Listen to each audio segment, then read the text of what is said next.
বিশ্বাস যে আমার গলাটাই অনেক। নমস্কার, প্রথমেই আপনাদের সবাইকে আমি ধন্যবাদ জানাচ্ছি যে এরকম আইনি সচেতনতা যে প্রোগ্রামটা আমরা অর্গানাইজ করেছি সেখানে আসার জন্য। আর পবনবাবুকে আমাদের ডিএলএস এর বিঘ্ন না হয়, সাউন্ডটা কমিয়ে দিই। স্পেশালি আমি ধন্যবাদ দিতে চাইছি পবনবাবুকে এবং ওনার টিমকে যে এরকম একটি জায়গাতে আমাদের আইনি পরিষেবা বা আইনি সচেতনতা শিবিরটা কন্ডাক্ট করার জন্য। আমি ডিস্ট্রিক্ট লিগাল সার্ভিসেস অথরিটির তরফ থেকে আমি সেক্রেটারি। প্রথমে আমার পরিচয় দিয়ে দিই, আমার নাম আম্রপালি চক্রবর্তী। আমি একজন সিভিল জাজ, senior division, chief judicial magistrate র্যাঙ্কের অফিসার এবং এখন বর্তমানে গভর্নমেন্টের আন্ডারে ডেপুটেশনে আছি সেক্রেটারি হিসেবে। ডিস্ট্রিক্ট লিগাল সার্ভিসেস অথরিটি জিনিসটা কি, সেই জিনিসটা আপনাদের কাছে আশা করি নতুন জিনিস, সেই ব্যাপারে আমি প্রথমে কিছু কথা বলব। ডিস্ট্রিক্ট লিগাল সার্ভিসেস অথরিটি হলো প্রথম কথা একটা অথরিটি, বুঝতে পারছেন, একটা সংস্থা, এবং এটা একটা গভর্নমেন্ট সংস্থা, সরকারি সংস্থা। এই সংস্থার কাজটা হলো যে এরা এই সংস্থার সবার মধ্যে যারা জনসাধারণ আছে তাদেরকে আইন সম্বন্ধে সচেতন করে এবং যারা বিনা পয়সায় বিনা খরচায় আইনি পরিষেবা পেতে পারে তাদেরকে সেটা জানায় এবং তাদেরকে সেই পরিষেবাটা দেয়। এবার প্রশ্ন হলো যে বিনা পয়সায় আইনি পরিষেবাটা কি জিনিস। আপনারা যদি মনে করতে পারেন, দেখবেন এখনো পর্যন্ত, শুধু অতীতে নয়, এখনো পর্যন্ত এটাই অনেক মানুষ বিশ্বাস করে যে কোর্টটা হলো বড় লোকদের জায়গা, তাই তো? যাদের পকেটে টাকা আছে তারা কোর্টে যেতে পারে, আর যাদের পকেটে টাকা নেই তারা কোর্টে যেতে পারে না। কিন্তু কোর্ট কিন্তু ভীষণ একটা গুরুত্বপূর্ণ জায়গা, কারণ কোনো কিছু বিবাদ যদি হয় তাহলে কোর্টে যেতে হবে, কারণ আইন আমরা আমাদের হাতে তুলে নিতে পারি না, আমরা কোর্টের দ্বারস্থ হই, কোর্ট বিচার করে দেন, তাহলে সেটা বিচার হয়। কিন্তু কোর্টে যাওয়া, সেই যাওয়াটার মধ্যে অনেক বাধা আছে। কি বাধা আছে? যে কোর্টে যেতে গেলে আমাদের কি করতে হয়, একজন উকিলবাবুর সাথে যোগাযোগ করতে হয়। উকিলবাবু তার বিনা পয়সায় শুনবে না, উকিলবাবুকে 2 টাকা 4 টাকা খরচা করতে হয়, তাই তো? তারপরে কোর্টে গিয়ে কেস ফাইল করতে আবার কোর্ট ফি দিতে হয়, সেখানেও এক্সট্রা খরচা। তো এত পয়সা পাবে কোথায় গরিব মানুষ কোর্টে যাওয়ার জন্য? এই কথাটা মাথায় রাখা হয়েছে এবং আমাদের সংবিধানে, যে আমাদের সব থেকে বড় বই যেটা, সেটা হলো সংবিধান। সেই সংবিধানে একটা ধারা আছে যেখানে বলছে যে ভারতের সমস্ত জনগণ, ভারতবর্ষকে এনশিওর করতে হবে যে সেই সমস্ত জনগণ যাতে আইনি পরিষেবা পেতে পারে, এবং এইটাকে এনশিওর করার জন্য আর্টিকেল 39B যে কনস্টিটিউশনের যে ধারাটা আমি বলছিলাম, সে অনুযায়ী একটা আইন আসে 1987 খ্রিস্টাব্দে। সেই আইনটার নাম হলো লিগাল সার্ভিসেস অথরিটিজ অ্যাক্ট 1987। সেই আইন অনুযায়ী এই প্রত্যেকটা ডিস্ট্রিক্টে ডিএলএসএ বলে একটি সংস্থা করা হয়। সেটা ডিস্ট্রিক্টে করা হয়, মানে জেলাতে করা হয়। পশ্চিম বর্ধমানে আমাদের এই ডিএলএসএ রয়েছে, ডিস্ট্রিক্ট লিগাল সার্ভিসেস অথরিটি। তেমনই সাব ডিভিশন, মানে যেগুলো তালুকা কোর্ট আছে, সেখানেও কিন্তু একটা করে ডিস্ট্রিক্ট, মানে সেই তালুকা লিগাল সার্ভিসেস কমিশন আছে, কমিটি আছে। এবং এই প্রত্যেকটা জেলা জুড়ে একটা কি হয়, রাজ্য তৈরি হয়। ওই রাজ্যতে আছে state legal services authority, SLSA. আর অনেকগুলো রাজ্য জুড়ে একটা দেশ তৈরি হয়। দেশে আমাদের জাতীয় স্তরে আছে নালসা, যার নাম হলো ন্যাশনাল লিগাল সার্ভিসেস অথরিটি। আমি হলাম ডিএলএসএ সেক্রেটারি। তো এই একটাই বলা আছে যে কারা কারা এই বিনা পয়সায় আইনি পরিষেবা পেতে পারে। তো প্রথমে আইনি পরিষেবাটা আমি একটু বলে দিই। আইনি পরিষেবা মানেটা কি? আইনি পরিষেবা মানে হলো যে কোনো ব্যক্তিকে বিনামূল্যে তাকে আইনি পরামর্শ দেওয়া। প্রথমেই তো মানুষ আর গিয়ে ছুটে দৌড়ে কেস করে না, তার আইনি পরামর্শটা লাগে যে হ্যাঁ আমার এই একটা সমস্যা হয়েছে, আইনি মতে কি আমার এখানে কোর্টে যাওয়া দরকার আছে। অনেক সময় কোর্টে যাওয়ার দরকারও হয় না, আইনটা ঠিকঠাক জায়গায় কাজে লাগালে অনেক সময় সেটা কোর্টে না গিয়েও সমাধান হয়ে যেতে পারে। তো ডিএলএসএ কি করে, যে যারা এন্টাইটেল তাদেরকে আইনি পরামর্শ দেয়। তারপরে যদি কারোর মামলা করতে দরকার হয় তাহলে সেই রকম ব্যক্তিকে, যারা কিনা এন্টাইটেল, মানে বিনা পয়সা আইনি পরিষেবাটা পেতে, তাদের বিনা পয়সা আইন বা মানে উকিলবাবু দেওয়া হয়। বিনা পয়সায়, তার পুরো কোনো খরচ লাগবে না, তার কেস হয়ে যাবে কোর্টে, এবং প্রত্যেকটা হিয়ারিং এ সে বুঝতে পারবে যে তার কেসটা কিভাবে হচ্ছে, হিয়ারিং টু হিয়ারিং। তাকে একটা টাকাও দিতে হবে না। কোর্ট ফিতে কোর্টে গেলে কোর্ট ফিটাও তার জন্য মুকুব হয়ে যায়।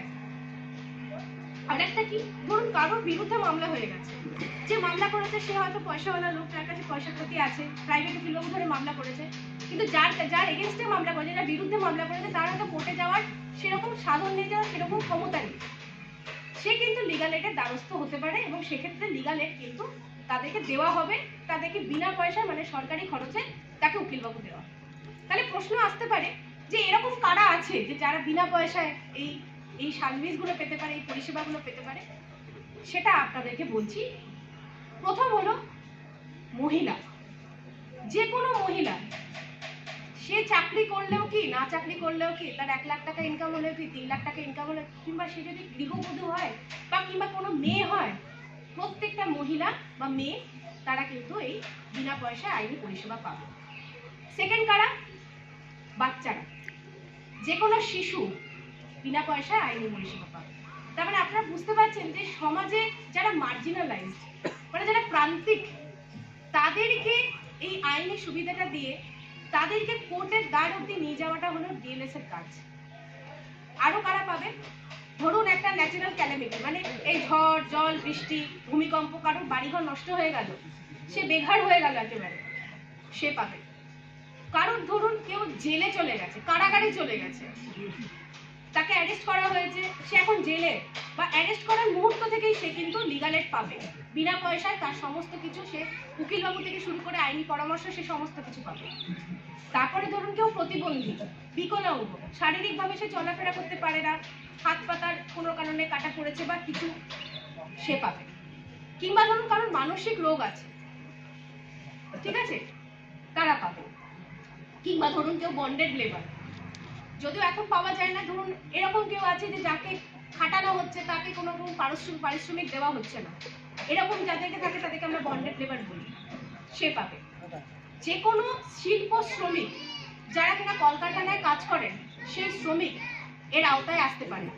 কিংবা এসটি এসসি ক্যাটাগরিতে, শিডিউল কাস্ট এবং শিডিউল ট্রাইব ক্যাটাগরিতে যারা আছেন, তারাও এই বিনা পয়সায় আইনি পরিষেবা কিন্তু পেতে হবে। তাহলে তাদেরকে কি করতে হবে? এতে তো হকদার আমি জানলাম, কিন্তু আমি পাবো কি করে সেটাও তো বলে দিতে হবে। এটা পাওয়ার জন্য যেটা করতে হবে, আপনাদেরকে ডিস্ট্রিক্ট লিগাল সার্ভিসেস অথরিটি যে সেক্রেটারি আছে বা তালুকা লিগাল সার্ভিসেস অথরিটির যে চেয়ারম্যান আছে, তাকে উদ্দেশ্য করে একটি অ্যাপ্লিকেশন করতে হবে। যদি কেউ নিজে লিখতে না পারেন, তার জন্য ব্যবস্থা আছে। সেক্ষেত্রে আমাদের প্যারালিগাল ভলেন্টিয়ার্স রয়েছে, তারা আপনাদের লিখে দিতে সাহায্য করবে। এবং সেই অ্যাপ্লিকেশনটা জমা দিতে যদি কারোর ইনকাম দেখাতে পারেন। ও আরেকটা কথা বলতে ভুলে গেলাম, যদি কারোর ইনকাম পশ্চিমবঙ্গের মধ্যে যে কোনো কোর্টে কেস করতে গেলে 1 লক্ষ টাকার কম হয় বাৎসরিক ইনকাম, কিংবা সুপ্রিম কোর্টে কেস করতে গেলে, মামলা করতে গেলে যদি কারোর 5 লক্ষ টাকার বাৎসরিক ইনকাম কম হয়, তাহলেও কিন্তু তিনি লিগাল সার্ভিস পেতে পারেন বিনা পয়সা। এটা পেতে গেলে ডিএলএসএ বা এসডিএলএসসি তে গিয়ে একটা চিঠি করতে হবে সেক্রেটারিকে, এবং সেই চিঠিটাকে আমরা দেখব, দেখে তাকে আমরা লিগাল সার্ভিসেস প্রোভাইড করব। সবসময় ডিএলএসএ তে গিয়ে চিঠি করতে হবে তার মানে নেই, চিঠিটা আপনারা অনলাইনেও পাঠাতে পারেন। এই অনলাইনে কিভাবে পাঠাবেন বা সেই সংক্রান্ত খবরাখবর এবং নালসা গাইডলাইন, নালসা পোর্টাল সম্বন্ধে আমি পরবর্তীকালে আমাদের অফিস মাস্টার সৌম্যজিৎ বাবুকে বলবো আপনাদেরকে জানাতে। উনি আপনাদেরকে ডিটেলসে জানিয়ে দেবেন যে যদি কারো কম্পিউটার জানা থাকে তাহলে সে অনলাইনেও আমাদের দিয়ে পৌঁছতে পারে। তারপরে আপনাদের ফোন নাম্বার বা কোনো কন্ট্যাক্ট অ্যাড্রেস দেওয়া হলে আপনাদের সাথে যোগাযোগ করা হবে এবং আপনাদের সাথে 1 to 1 আমরা কথা বলবো যে কি সমস্যা। প্রথমে আমরা জানবো যে আপনাদের মামলাটা আদৌ কোর্টে গিয়ে করতে হবে, না আমরা যদি অন্য কোনো অথরিটির কাছে চিঠিপত্র পাঠিয়ে যদি সেটাকে সলভ করার চেষ্টা করি সেটা করবো। আরেকটা জিনিস আমরা করি, সেটা হলো আমরা কনসিলিয়েশন করি। কনসিলিয়েশন মানে কি? কনসিলিয়েশন মানে হলো যে দুজনের মধ্যে আমরা একটা সমঝোতা করানোর চেষ্টা করি, যে সেখানে একটা আলোচনা করি, এবং সেই আলোচনাটা এমন নয় যে একজন হেরে যাবে একজন জিতে যাবে, দুজনেরই মতামত নিয়ে একটা মাঝখানের রাস্তা আমরা বের করি। সেটাকে আমরা মিডিয়েশনও করতে পারি, কনসিলিয়েশনও করতে পারি। এগুলো কোর্টে যাওয়ার আগে বা কোর্টে কোনো পেন্ডিং ধরুন কেস আছে অনেকদিন ধরে মিটছে না সেই মামলাও কিন্তু আমরা নিয়ে দুপক্ষকে বসিয়ে আমরা আলোচনা করে একটা মধ্যস্থ একটা জায়গা করতে পারি, যেখান থেকে দুজনেরই টাকা এবং সময় সেভ হবে এবং মামলাও এমন একটা যে কেউ হারবেও না কেউ জিতবেও না। কারণ কোর্টে গেলে তো কেউ জিতে যায় কেউ হেরে যায়, সেটাও কিন্তু ডিএলএসএ প্রোভাইড করে। এগুলো হলো সার্ভিসেস ডিএলএসএ কি প্রোভাইড করে। কারণ আপনাদের মধ্যে যদি আমি সেটা জানাতে পারি যে ডিএলএসএর কাজটা কি, তাহলে আপনারা নিজেরা তো জানলেনই, এবং যদি আপনাদের চারপাশে বা নিজেদের যদি কোনো রকম আইনি পরিষেবার দরকার হয় তাহলে আপনারা আমাদের সাথে যোগাযোগ করতে পারবেন। এবার আমি দুটো আইন নিয়ে আপনাদের সাথে একটু আলোচনা করতে চাই।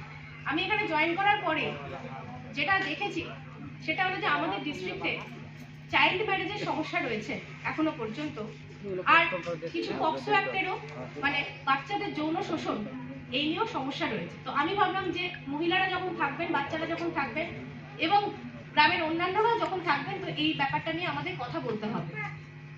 চাইল্ড ম্যারেজ রেস্ট্রিক্ট অ্যাক্ট বা চাইল্ড ম্যারেজ বন্ধ করার যে আইন 1929 সালে রচনা হয়েছিল, সেই আইনটার পরে 2006 সালে একটা আইন রচনা হয়। সে একটাই উদ্দেশ্য, সেটা হলো যে চাইল্ড ম্যারেজকে বন্ধ করতে হবে। এবার আপনারা সবাই জানেন যে চাইল্ড মানে কি, বাচ্চা কাদেরকে বলি আমরা জানেন? আইনের ভাষায় বাচ্চা কারা? যাদের 18 বছর হয়নি তারা বাচ্চা, তারা সকলেই শিশু। তো শিশুদের কি কি দরকার? শিশুদের যেমন ভালো খাবার দাবার দরকার, ভালো করে বেড়ে ওঠা দরকার, তাদের যেন সুস্থতা দরকার শারীরিকভাবে, তাদের মানসিকভাবে কি দরকার? তাদের মানসিকভাবে বেড়ে ওঠা দরকার।